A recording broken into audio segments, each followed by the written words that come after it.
From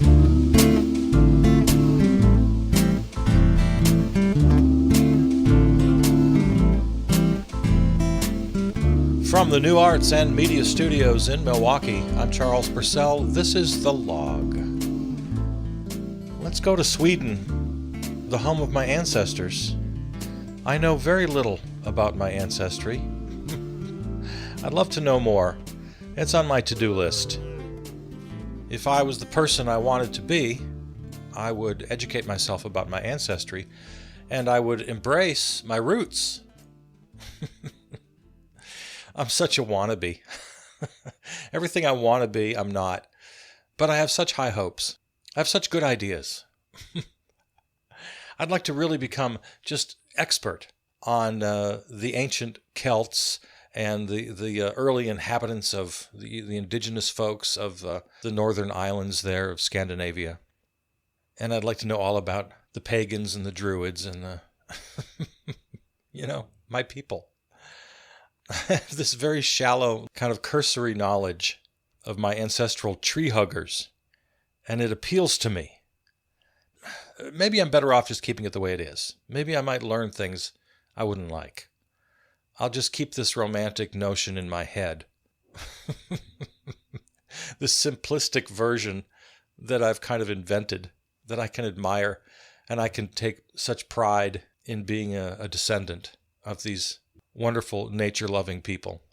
Well, part of this romance is what Scandinavia has become in modern times, the whole democratic socialist thing happening, the great social safety net. That region of the world always clocks in as the happiest people on earth. Whenever they do these polls, Denmark, Sweden, Norway, all these places come in near or at the top of the happiest people, the most successful nations. Well, here's the word from Sweden. Headline, Sweden's Social Democrats got no confidence because they tried to remove rent controls. This is an article from just this week from Jacobin. Sweden's Social Democrat-led government is in crisis after its defeat in Monday's no-confidence vote. It lost its left-wing support after it moved to abandon rent controls, showing how the neoliberalized wing of social democracy is undermining its own past achievements. So I find this very interesting because, and I'm not going to pretend to tell you what this is all about and get in depth about Swedish or Scandinavian politics, because I don't know. But this little blurb really caught my eye, because the left wing of the Social Democrats voted no confidence for Social Democratic Prime Minister Stefan Löfven. So here, let's read a little bit of this. While the motion was put to Parliament by the far-right Sweden Democrats. See, I love it. See, in Sweden, even the far-right are Democrats. That's how different our political spectrums are. In Sweden, Joe Manchin would be an extreme right-winger. Okay, so, while the motion was put to Parliament by the far-right Sweden Democrats, it was the country's socialist left party that cast the deciding vote against Löfven's administration. The issue at stake, housing, or rather, the government's refusal to withdraw its proposal to remove rent controls on new housing stock. Without doubt, the left party's decision is fraught with risks. It has pushed the country into profound political uncertainty and even brought forward the possibility of a coalition between the center-right and far-right. But while that is clearly regrettable, taking a stand on this issue was also a necessity for the left party. Its move offers a unique, if perilous, opportunity to preserve the Swedish housing model, and, more fundamentally, shift the public political debate away from immigration and towards social justice. All right, so you see this coming down the road, right? You see why I'm interested in this? Because I have been shouting from the mountaintops for as long as I can remember. The left-wingers of America, and we are a sparse group. There aren't too many of us. But we have to keep fighting for the left. the more we compromise with centrists, the more that political center shifts to the right. One more step, again and again, as it has been doing for the last 40 years. And we can't have it. So the left-wing Swedes have made their decision. At the risk of handing more power to the right-wingers, they have voted on the issue at hand and not for a political strategy. Now, it might or might not work. I can't wait to see what works here.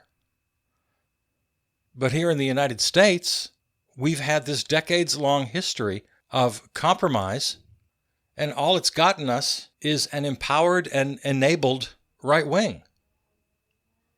I mean, you can never go back in time, but let's just imagine if the reaction to Ronald Reagan wasn't, oh, look, everybody seems to like this guy. Let's try to work with him and let's try to attract his voters. Let's be a little more like him. Suppose the Democrats didn't go that direction. Suppose they did the exact opposite. Suppose they embraced the true Democratic Party. They had, by the 1980s, pretty much purged the whole Dixiecrat thing. They ousted the racists, at least most of them. They were quite well on the way to solving that problem. Their standard bearers, McGovern, Bobby Kennedy, anti-war, anti-poverty, progressive. Suppose, in reaction to Ronald Reagan, they had decided to embrace bold leftist policies. Is there a revisionist history writer out there? Write that one for me, would you? I would love to explore that idea as a little thought experiment. Instead of acquiescing to the middle and to the right, if 1980s Democrats, instead of appeasing Republicans, had embraced their 1960s, 70s true selves. Because that's what's happening in Sweden now. Say, no, we're not going to play political games. This is an important issue, central to who we are as a party and as a nation, this housing issue. So we're going to vote accordingly. We're not going to vote strategically or politically. Can't wait to see how this turns out. And I would love to know how this country would have turned out if the Democrats or the left had taken that approach. Yeah, that's some revisionist history I would love to see.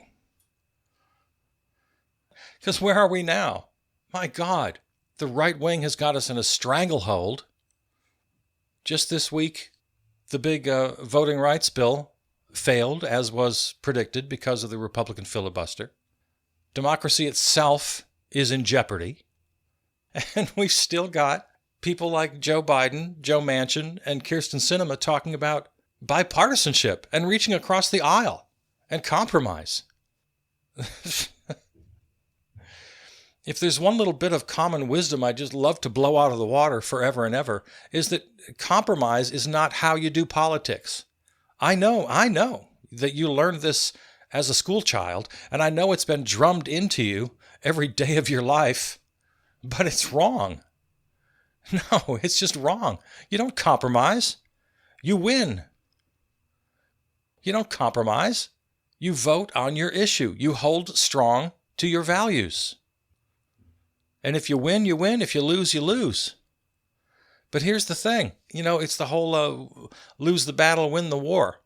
I really kind of believe right now that we have to be thinking more about the war. If we compromise to win every little battle in the Senate, well, that just continues the rightward drift forever and ever. But if, as what happened this week, you put it all on the table, you put the vote right there on the floor of the Senate, as I have been begging for weeks and weeks. And again, the powers that be listen to the log, and every once in a while they take my advice. And so they did exactly what I've been asking them to do. Put it on the floor for a vote. Make everybody go on the record. And as it turns out, all 50 Democrats, including Sinema and Manchin, I'm happy to say, voted for the continuing resolution to go to debate. This obviously wasn't for the bill itself. It was only to go to debate.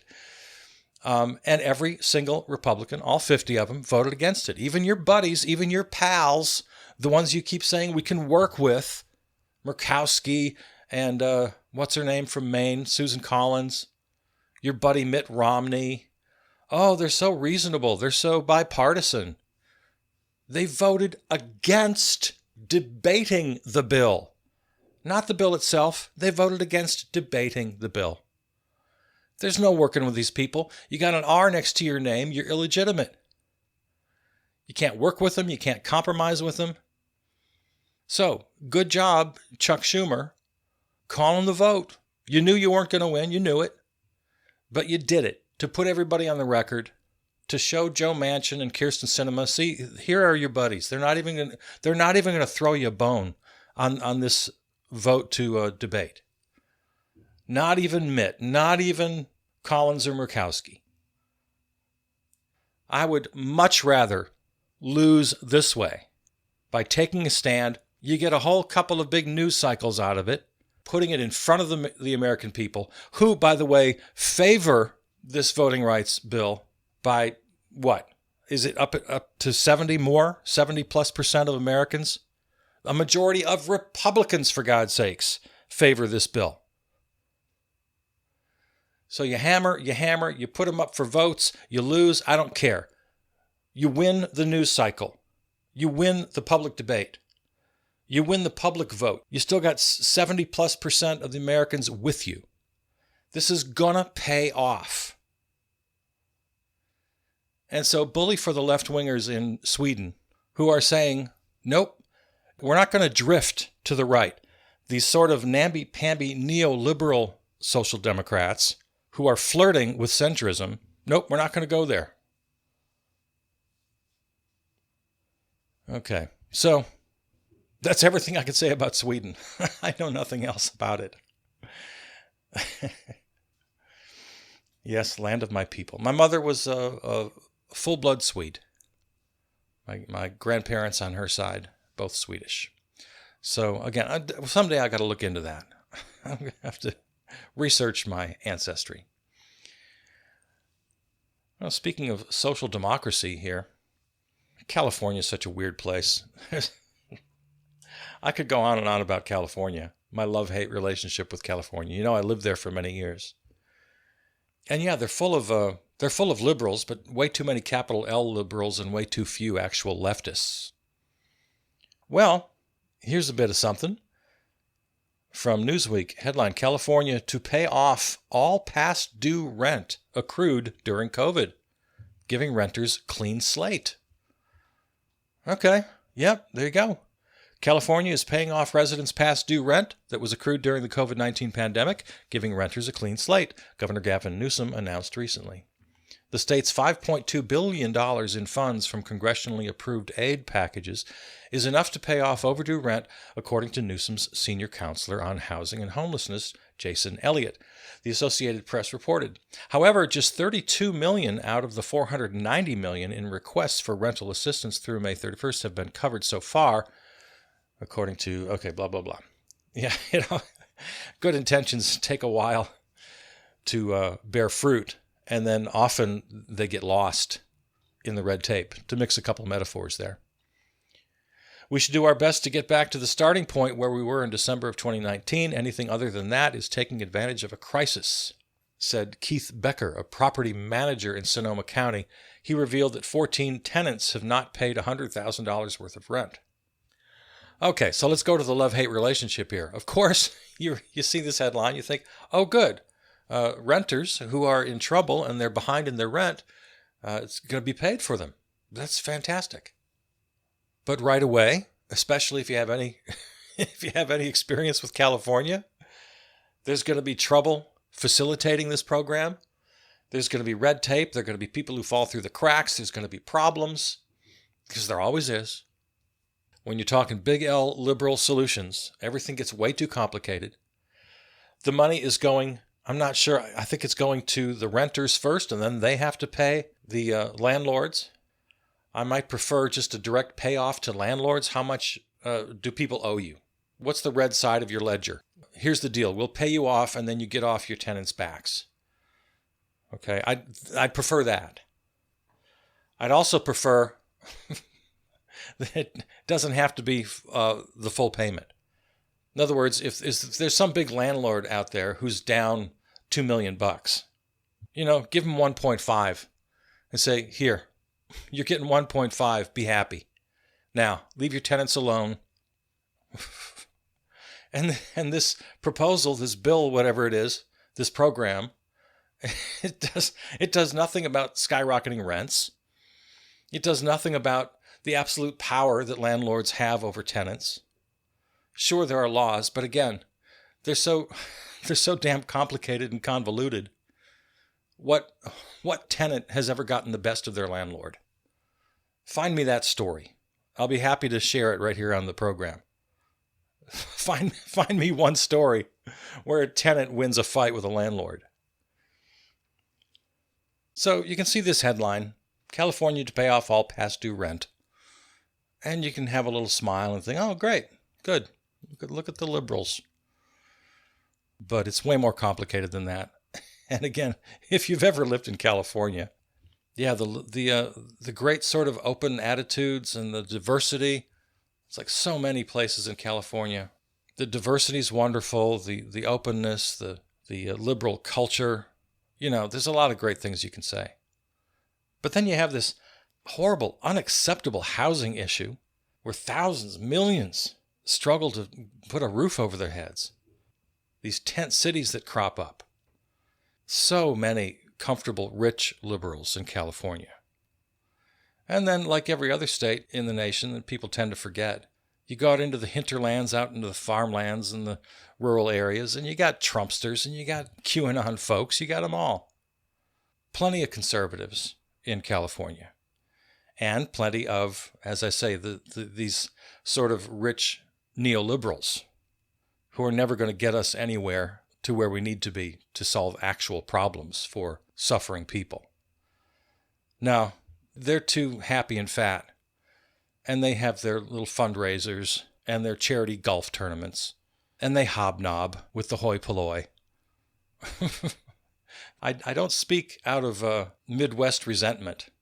No, I lived there for many, many years. I've seen it firsthand. I've worked many, many gigs at such functions. Oh, here's something I like. It's so hard. It's so difficult to explain systemic racism to people who don't want to understand it. Here's something I read, shared by a friend of a friend of a friend. Originates with somebody called CPT Matt, the Trash Cat, whoever that is. Reading now. I'm going to see if I can explain it a different way.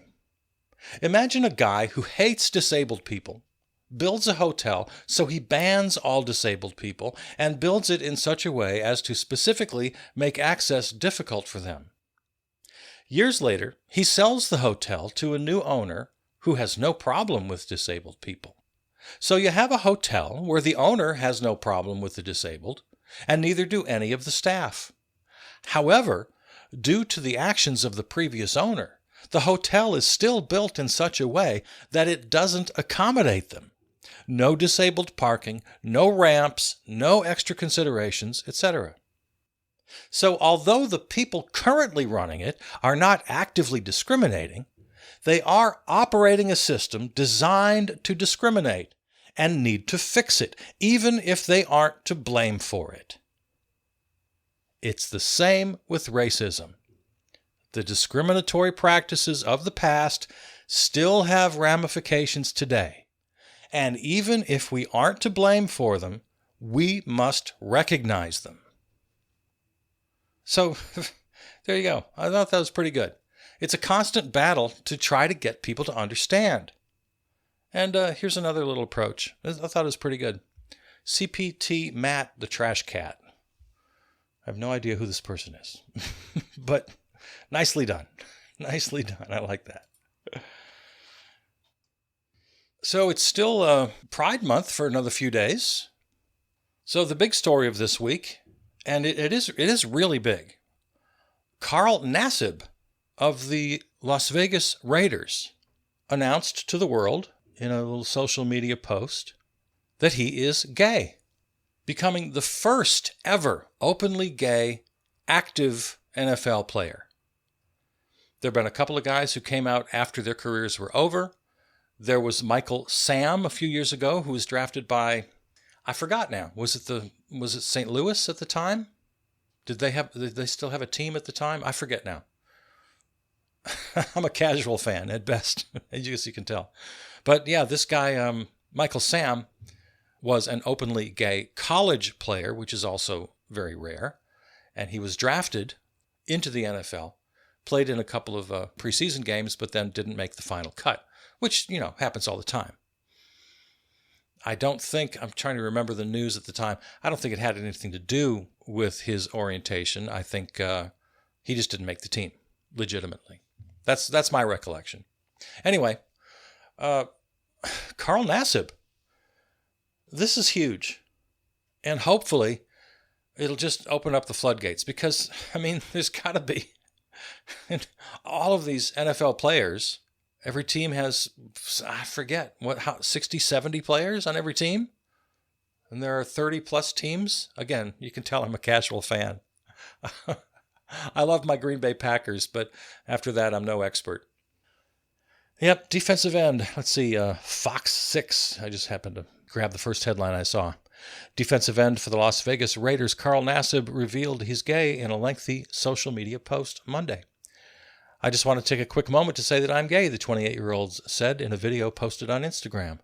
I've been meaning to do this for a while now, but I finally feel comfortable enough to get it off my chest.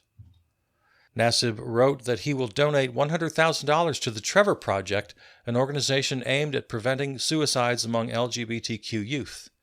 According to the organization, LGBTQ youth are 5 times as likely to have attempted suicide compared to heterosexual youth. My God. It brings me incredible sadness to think that our LGBTQ youth are at such an elevated risk for suicide, Nassib continued. The Trevor Project is grateful to Carl Nassib for living his truth and supporting LGBTQ youth, the organization said in a statement. We hope that Carl's historic representation in the NFL will inspire young LGBTQ athletes across the country to live their truth and pursue their dreams. The NFL also tweeted its support shortly after Nassib's announcement. The NFL family is proud of Carl for courageously sharing his truth today, Commissioner Roger Goodell said in a statement on Twitter. Now, there have been 3 kinds of reactions that I've seen. Mostly, like the ones I just read, full support, acknowledging the importance of this announcement, the fact that he's the first to come out among NFL players. So a lot of support, a lot of love out there. That's good. The other reaction is what you'd expect, and I haven't seen as much of that. I did, just for curiosity's sake, I went to Fox, because that's where I find the very worst people in the world. Because I was just kind of curious to see what the reaction was over there. And you know what? I really didn't see I really didn't see the worst. I didn't see what I expected. The really bigoted stuff. Maybe the people who monitor the comment threads were on top of that. Because I'm sure there were some out there. But I didn't see them, to be honest. But what I did see was quite a lot of this. Somebody named Sherry said, as amazing as this is, it's unfortunate that this is news. It should just be normal life. His private life and anyone's private life shouldn't have to make headlines to make a point. All right, I get that. I understand that sentiment, and it's a very, very popular sentiment, and I've seen lots of this kinds of reaction. Okay, I guess it's news. I wish it wasn't news. It shouldn't be news. I think Nassib said himself something very similar. I look forward to the day when this isn't newsworthy. But in the same breath, he said, but that's not today.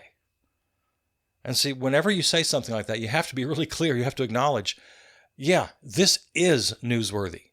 Yes, it's a shame, but it absolutely is, and he's doing the right thing to announce it. And I think the appropriate reaction is, yeah, this is huge. We are in a place historically right now where LGBTQ folks are in serious trouble for all the advances, for all of the great advances since Stonewall, and now in this wonderful month of Pride, for all the advances our friends have made. Troubles persist. Bigotry persists, both privately and publicly. Physical threats, threats of death, incidents of violence and death on a pretty regular basis.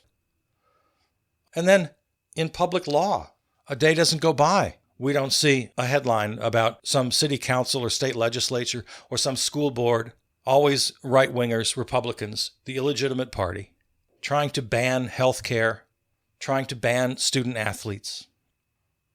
So this is a big f***ing deal, as Joe Biden would say.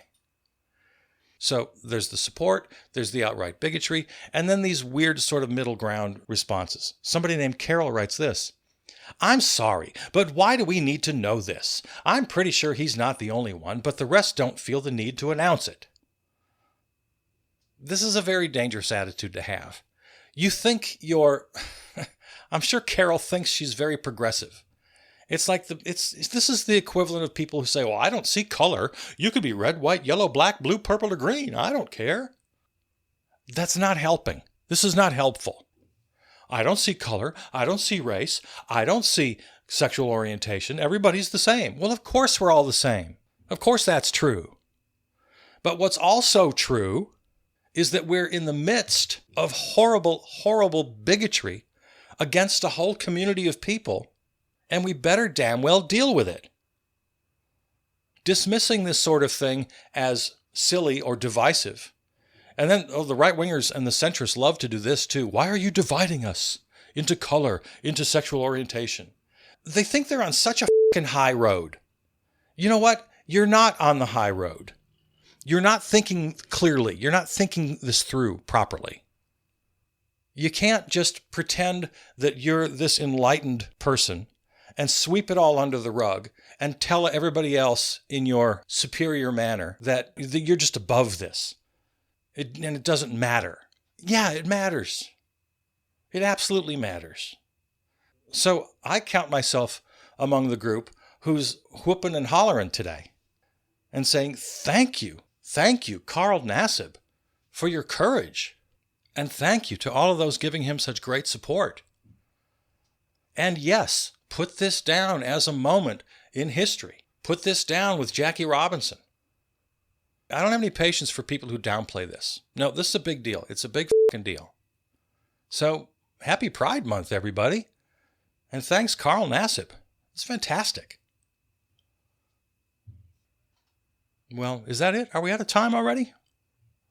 Okay.